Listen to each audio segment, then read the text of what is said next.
ప్రభునందు ప్రియమైన వాళ్ళారా, ప్రభు అయిన యేసుక్రీస్తు నామములో మీ అందరికీ శుభాభివందనములు. ఈ ఉదయకాలంలో కలువరి కృపాసన వేదిక మిమ్మల్ని ఆహ్వానించుచున్నాను.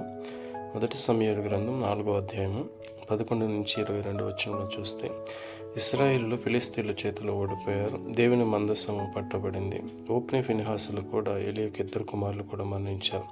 ఈ సంగతిని బెన్యామీనుడైన ఒకడు యుద్ధభూమిలో నుంచి పరిగెత్తి చినిగిన బట్టలతోనూ తల మీద ధూళితోనూ శిలోహులో ప్రవేశించి ఆ విషయమును ఏలీకి అక్కడ ఉన్న వారందరికీ సెలవిచ్చినప్పుడు, ఏలీ దేవుని మందసం పట్టబడిందన్న విషయం వినగానే మరణించినట్లుగా చూస్తున్నాం. అతని కోడలైన ఫినెహాసు భార్య కూడా గర్భము ధరించి ఉన్నప్పుడు ఆ సంగతి తెలుసుకున్నప్పుడు ఆమె కూడా నొప్పులు తగిలి మోకాళ్ళ మీద కృంగి ప్రసవించినట్లుగా చూస్తున్నాం. ఆ బిడ్డకు ఆమె ఈకపోదు, అంటే దేవుని మందసం పట్టబడిపోయినందున ప్రభావం ఇశ్రాయేల్ నుంచి వెళ్ళిపోయిందనే మాట అర్థం వచ్చినట్లుగా ఆ బిడ్డకు పేరు పెట్టినట్లుగా చూస్తున్నాం. ఆమె